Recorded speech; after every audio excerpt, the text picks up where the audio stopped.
महिमा श्री राधा रानी की एपिसोड 65। जब श्री राधा जी ने कहा मुझे गर्भ की स्थिति का अनुभव होने लगा है, तब श्री भगवान ने कहा तुम सुखपूर्वक इस दिव्य गर्भ को धारण करो। स्वयं अपनी कथा बताती हुई राधा जी देवर्षि नारद से कहती हैं, ऋषिराज, समय कभी नहीं रुकता, वह अपनी मंथर गति से निरंतर चलता ही रहता है और समय के अनुसार रासेश्वरी देवी अर्थात मुझे गर्भ धारण किए हुए 100 मनवंतर बीत गए।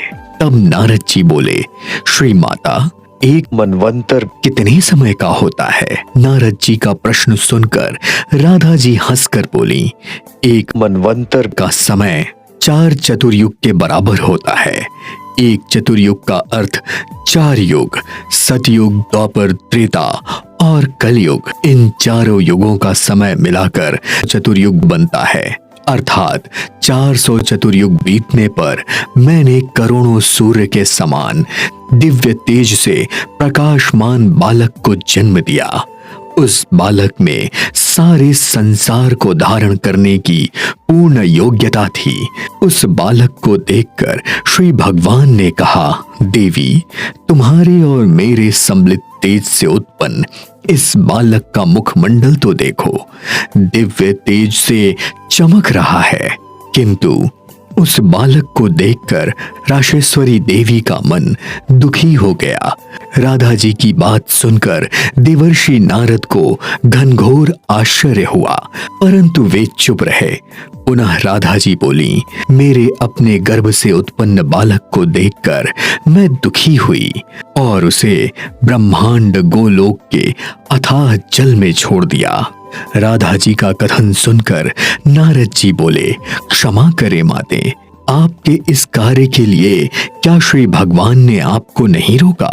तब राधा जी बोली, इस प्रश्न का उत्तर ना ही पूछो तो अच्छा है ऋषिराज, क्योंकि मेरे इस कार्य से श्री भगवान मुझ पर बहुत अधिक क्रोधित हो गए थे और क्रोध में मुझे श्राप देते हुए उन्होंने कहा, अरे कोपशीले, तूने बालक को ब्रह्मांड गोलोक के अथाह जल सागर में छोड़ दिया। बालक का त्याग करके तूने बहुत ही घृणित कार्य किया है। तेरे इस कार्य से क्रोधित होकर मैं तुझे श्राप देता हूँ। आज से तू संतानहीन हो जा और तेरे इस अंश से जो भी दिव्य स्त्रियां उत्पन्न होंगी, वे स्त्रियां सदैव नवयौवना तो रहेंगी, किंतु तेरे समान संतानहीन रहेंगी। श्राप सुनकर रासेश्वरी देवी अर्थात मैं अवाक रह गई। मेरा मुख खुला रह गया और थोड़ी देर बाद राशेश्वरी देवी 2 भागों में विभक्त हो गईं। बाएं भाग से कमल अर्थात कमल पर बैठी हुई लक्ष्मी प्रकट हुई और दाहिने भाग से राधिका अर्थात मैं प्रकट हुई। उसी समय श्री भगवान भी 2 भागों में विभक्त हो गए।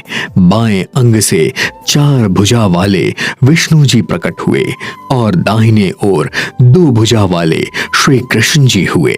तदोपरांत श्री कृष्ण जी देवी कमला से बोले, देवी, तुम राशेश्वरी देवी के बाएं अंग से कमल पर बैठी हुई प्रकट हुई हो, अतः सारे संसार में तुम कमल के नाम से जानी जाओगी।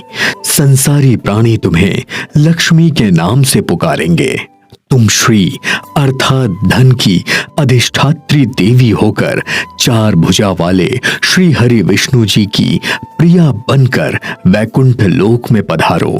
उसके बाद मेरी ओर संकेत करते हुए श्री भगवान ने कहा, और यह देवी मेरी प्रिया बनेगी। मेरे प्राणों पर इन देवी का पूर्ण अधिकार होगा। तब देवी कमला श्री विष्णु जी के बाएं भाग में जाकर खड़ी हो गईं और मैं अर्थात राधिका देवी भगवान श्री कृष्ण जी के बाएं भाग में जाकर खड़ी हो गई। जिस बालक को रासेश्वरी देवी ने ब्रह्मांड गोलोक में फेंक दिया था, उस बालक का क्या हुआ?